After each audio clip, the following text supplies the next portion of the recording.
Gary Spicer, thank you so much for coming on. For anyone that doesn't know Gary Spicer, he is my pastor, and we've known each other now for, geez, I don't know, like maybe 7 years now. And Yeah. Gary has mentored me, kept me accountable, and also taught me a lot about business. So I'll let you kind of give a little bit of backstory, Gary, but I know you've managed hundreds and hundreds of people, had a lot of staff. You now lead a church in Coventry. Why don't you just give a little bit of background to who you are, and then we can start getting some advice during this time and give people some practical wisdom. Yeah, thanks, Samuel. Thanks for having me on. Well, my name's Gary Spicer, as you already said. I've been a pastor of a church for 25 years. I've also led schools with around about 400 staff and about 3,000 students. I did that for nearly 10 years. And they were deprived schools that we endeavoured to turn around and make successful, which in Ofsted's terms we did. So that was really good. And obviously bring more positivity and aspiration to the students and the families. And then I run another trust as well, which really is training Christian entrepreneurs and people who want to make a difference in pioneering either business, social enterprise, and just making a difference in people's lives. And I think that's really where we met, actually. And I have a number of staff on that trust as well. So I run 3 trusts, including the church, each having their own staff. And I've got great people around me. And myself and you met, as you said, about 7 years ago. I think it was, we met initially at an event and we talked a little about the Lions, which obviously I was running at that time. And then you came on the Lions, which was part of our program of helping entrepreneurs and pioneers, pioneer something successful in business and also grow their business to success, which, you have been a trailblazer in doing that, Samuel, and always been proud of you. Well done. I really appreciate that. And one of the very, I guess, strange things about you is you're kind of a business advisor to me, but then also you advise me on other areas, personal life, spiritual. So really someone that I speak to a lot in times of difficulty, if I'm making a business decision. How's this crisis right now that we're in? How's it affected you personally and also your organisations? Well, from a school point of view, obviously the schools have closed down. So we have furloughed some staff that go into the schools and do not family support, but some youth work. But we've kept a number of the staff on as well, working with families and young people, because we're very pastoral and we want to help obviously families in need at this time. So everything really for me is managed from home. I am now working from home totally as a church pastor. Zoom calls and phone calls and FaceTime are the new norm, and helping people in crisis. I am finding that a lot of people are helping each other and encouraging each other, which is really encouraging. But we're also putting material out. We're now recording services online. So that's a new medium of communication for us on the whole as a church. And it's exciting because we're reaching a new audience, and I think that's exciting. And it's been really good being able to reconnect, because you're my pastor and I still see you as my pastor, in Coventry Church, Mosaic Church, kind of always probably will feel like my spiritual home. But now living near London in Buckinghamshire, it's been great being able to reconnect and do some of the, what do you call it? Virtual church services, because my local church is closed. So that's been really, really helpful. What would you say to people, more holistically speaking, because this time that we're in, I mean, I'm going to talk a little bit about business and ask you questions about how to survive as a business person. But from a mental health perspective, I mean, for me, I'm very blessed and very fortunate that I've got a nice garden and the weather's been great. I've got a family who are very, very easy to be around, who I love lots. But I mean, for some people, they're in apartments, they're in flats, they're on their own. There might be in a household where they don't get on that well with their family or their spouse. And that's not just going to be the case for some people. That's going to be the case for a lot of people. And even if you do love your family, not being able to see friends, not being able to see your general family that don't live in the same household, it's really tough. I mean, and I feel like I've got a little bit of an obligation and responsibility to my followers and people. I'm not running events right now. I'm doing my YouTube channel, but I really want to just put out a message of positivity and hope to my audience, and also give some practical advice. And I thought maybe I'd ask you this question: how can we sustain our mental well-being, our peace of mind during this very difficult time right now?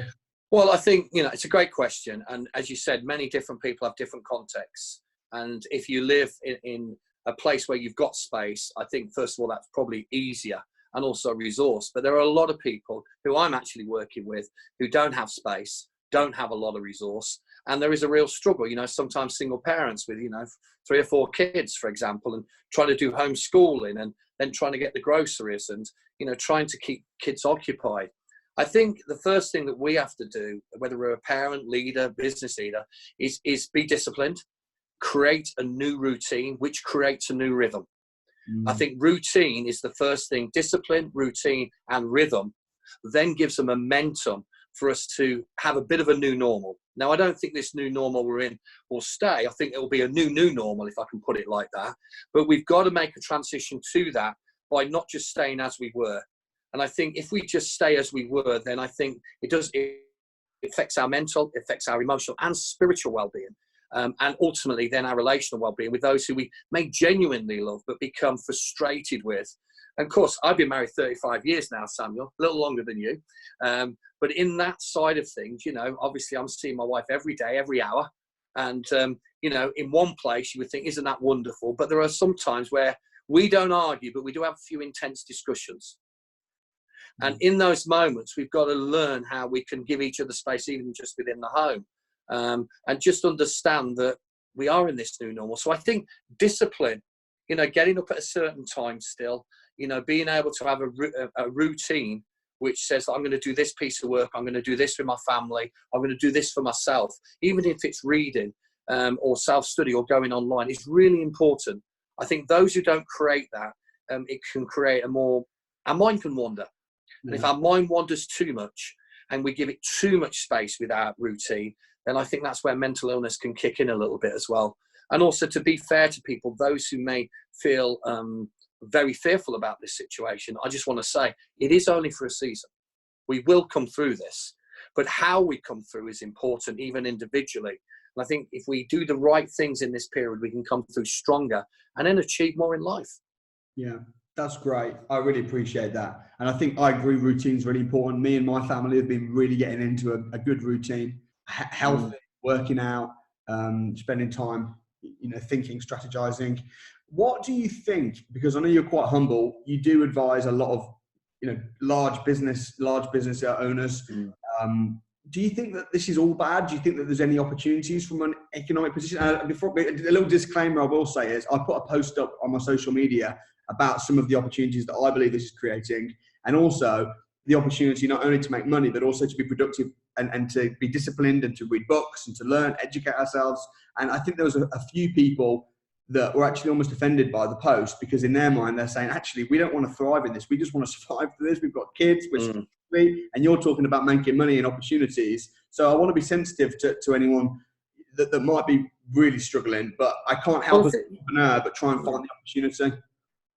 Well, I think, thriving isn't just about money, but if all we've got is a survival mentality, then that's how we come out of it. And I don't think then we've got a springboard to thrive.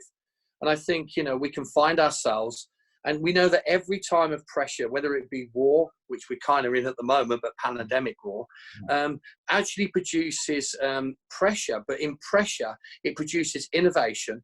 It appreciates and produces new ideas and new vision.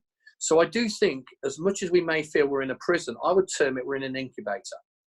And I think we've got to look at our time that we're in right now, not as a prison of restriction, but an incubator where we can birth new ideas that we may not be able to fulfill right now. But boy, are we ready to go when we get out of it. And I think that way we can thrive inwardly. And if we can thrive inwardly, we're definitely going to thrive outwardly. And money and prosperity and blessing, as I would call it, will just come of that. I think also, Samuel, it's very important to know where we anchor our lives. I'm a Christian minister, and as you know, and I do believe that what helps me is my Christian faith. That when I read the Bible, I understand that this is a season, it's not the end. I also know, that the next days, however numbered they are, I'm in God's hands. And that really helps me keep a stability, a spiritual stability that helps me keep an emotional stability and a positive view of the future. And so I believe people can have a positive view without God, but it definitely helps us thrive. And whether it's making money or whatever, I do see people need to see this time as an incubator, not a prison or a confinement time. That's really powerful. And I think, I mean, I totally agree about having a faith. It helps. I've had some bad situations over the years. I've been in problems, and you phone me up. How you doing? And although the circumstances might not be great right now, I've always said to you, I'm okay, because I've got a relationship with God, and I know that what happens right now. You come into this world with nothing. You leave with nothing in between. One of the well, we all have seasons, and as you know, my family too.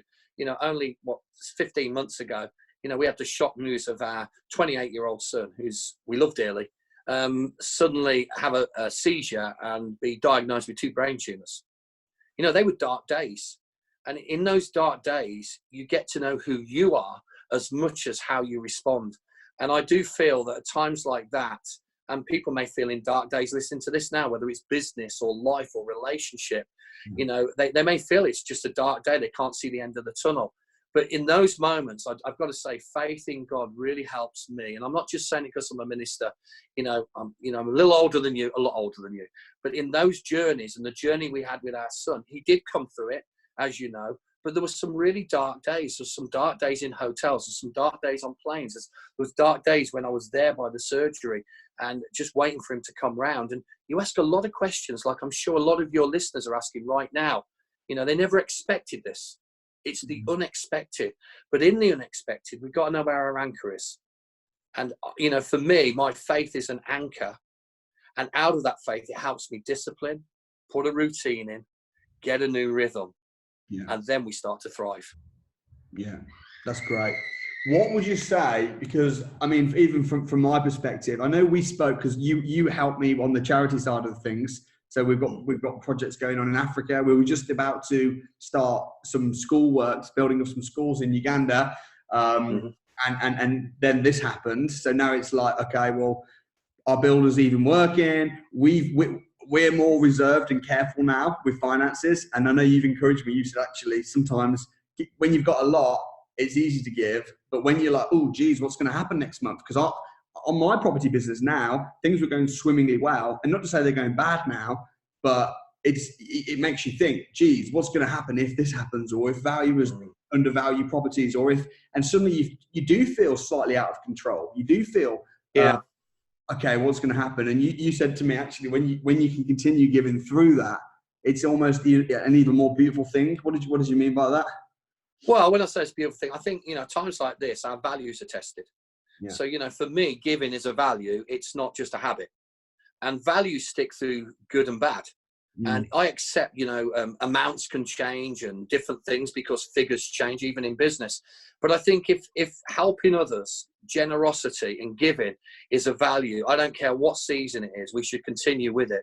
I think it's a great base for our soul. It's a great base for, winning and influencing people and just showing people that our genuineness of character is not just to what we can get, but what we can give to this life. And I think great business people, they always want to make a difference in people's lives. Ultimately, they want to see people be blessed. They want to see people better, whether they're selling a product or they're giving a service.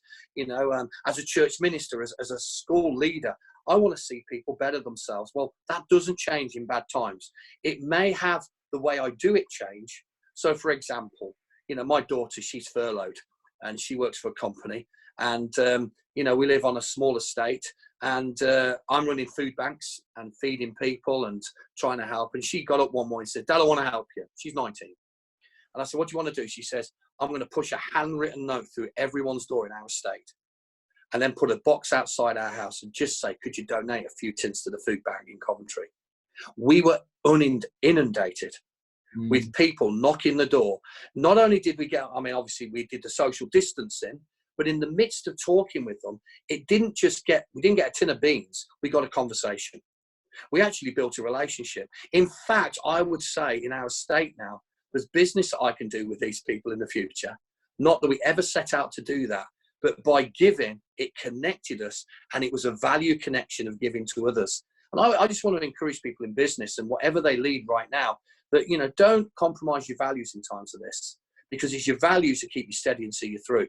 Yeah. And that's really what I was talking to you about, as you're right, we're going to do the Uganda schools. We're going to do the other things that we've dreamed about within the Samuel Leeds Foundation. We're going to achieve these things.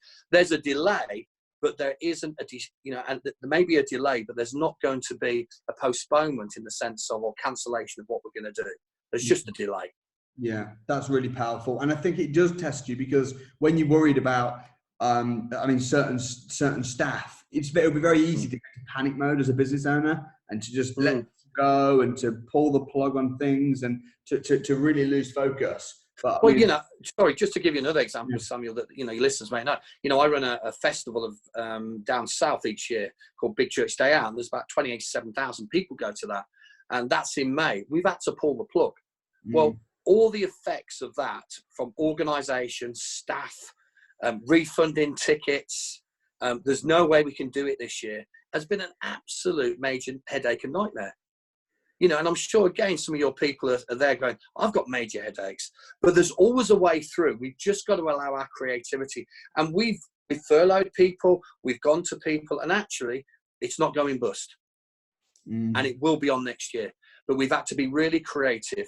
And again, if we keep our mental state right, we can keep being creative. Yeah, that's great. What do you think some of the lessons through this have been? You say about incubation and learning, growing through it. What do you think some of the key lessons have been that you found personally, or the people that you advise in business, people at the church? I think for me personally, I've said this to a number of people, I think the word rush and the practice of rush has really challenged me. I'm always a man in a rush. And with this situation, it's taken the rush out of it. And in taking the rush out of it, I've been able to identify again the important and the urgent. And I think sometimes when we're in a rush, we do the urgent, but we don't do the important. Yeah. And being able to be at home, I've got to be honest, just those pauses, those times to think, has really helped me realign myself again to do the important and not just the urgent, and not be driven by the rush and urgent. And to be honest, I don't want to go back to that when we come through this. My new normal will be, I really don't want to go back to the rush and the urgent only. That's one of the lessons. I can really relate to that, because normally in life, you've got so many people throwing things at you which are urgent, and they take you off focus, but that's not really happening now. There's no one's throwing anything. It's just a case of, okay, I've got time. What am I going to focus on? What am I going to choose to do? In terms of helping charities, supporting communities, supporting other people, what would be the best things to do? How can one go about supporting people, whether it be the community, individuals, country, in this time? Those business people that are prospering at the moment, that want to maybe give or give them the time. People do. What are the things? I mean, first of all, there are a lot of good charities doing a lot of good work in every city and town in this nation right now.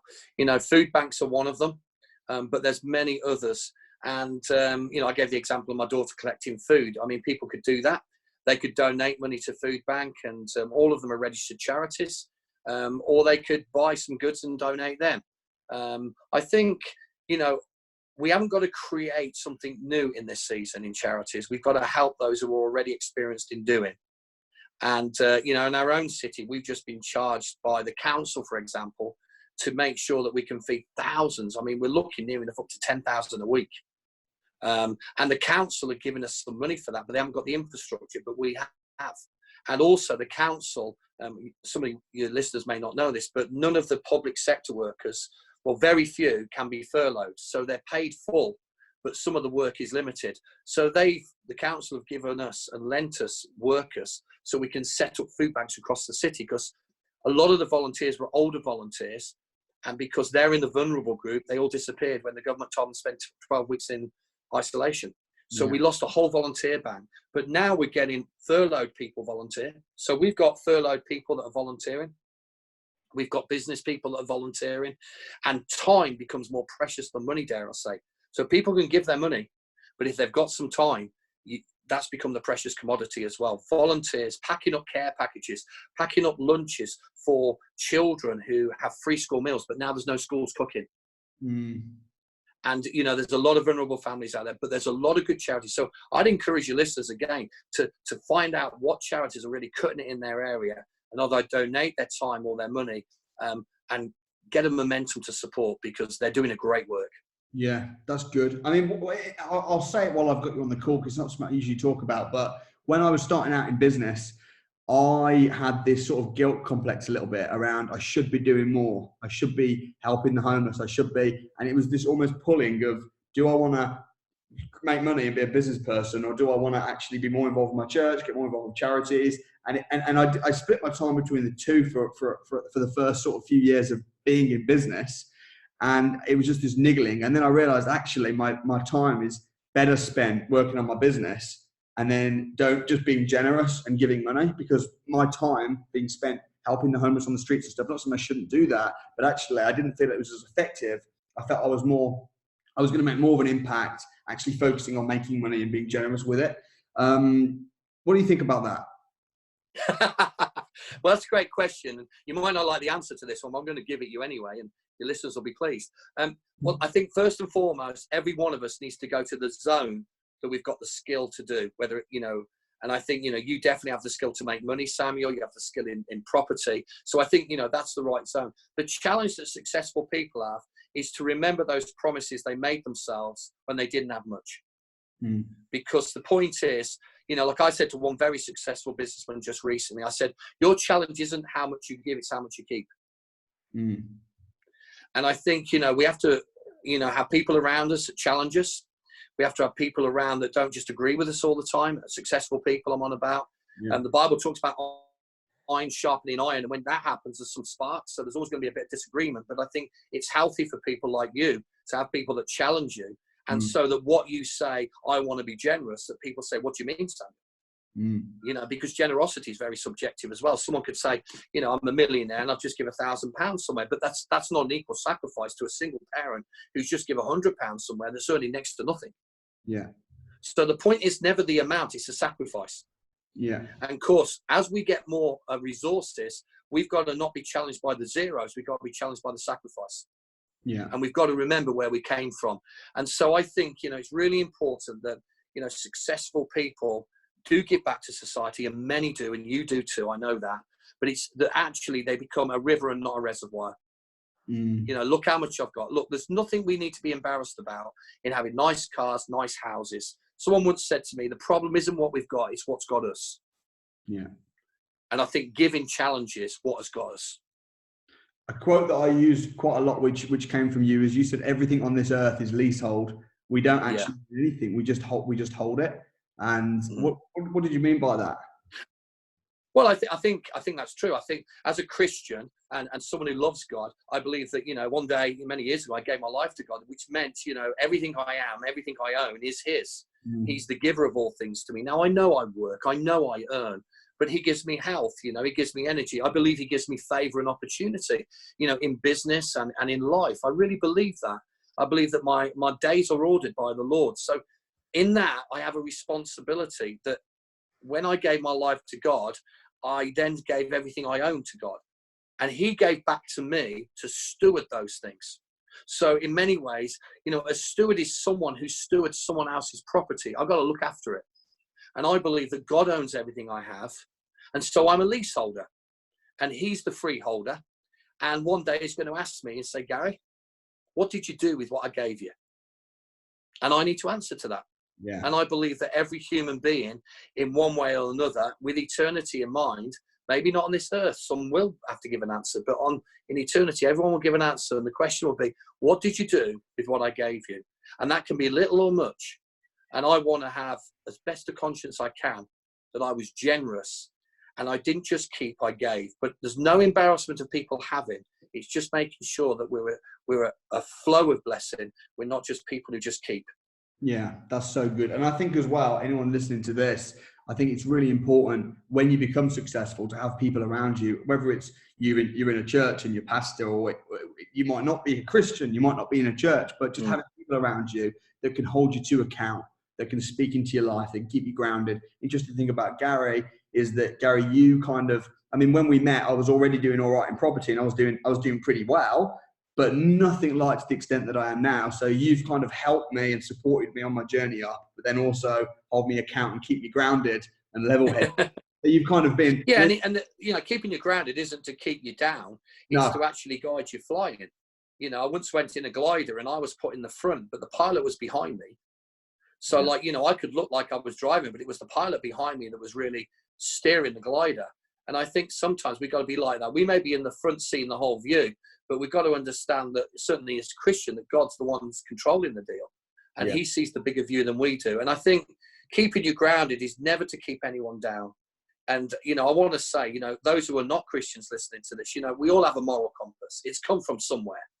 And we've just got to be kind of like, have integrity to that moral compass and not be swayed by, you know, when we've got money, we now live differently. I know we can be blessed, but just make sure what is ruling us, because there is a world out there that I believe we all have a responsibility to, those who have resources. And I do believe there's a responsibility to share as well as to be blessed ourselves.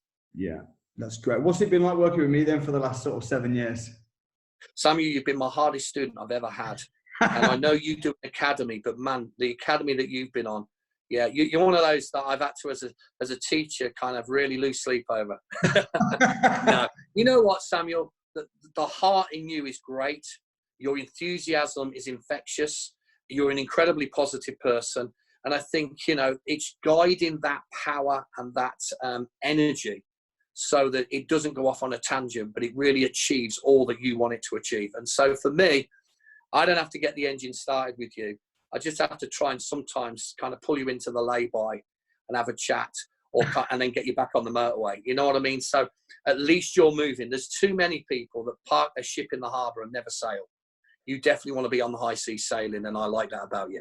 Yeah, thanks, man. Well, listen, I'm really grateful. Thanks for coming on it's been a very different type of podcast today, but I'm sure people will have gleaned a lot of information. If people want to contact you or even visit you at the church once lockdown's over, I'll leave a link in the description with your website and stuff, and people can get in touch if they'd like to. If they need a little bit of guidance in their life, like I need a little bit of guidance in my life. So no, thanks so much, and I look forward to you virtually on Sunday. Thanks, Sammy, for having me on. It's been great. Always good chatting with you.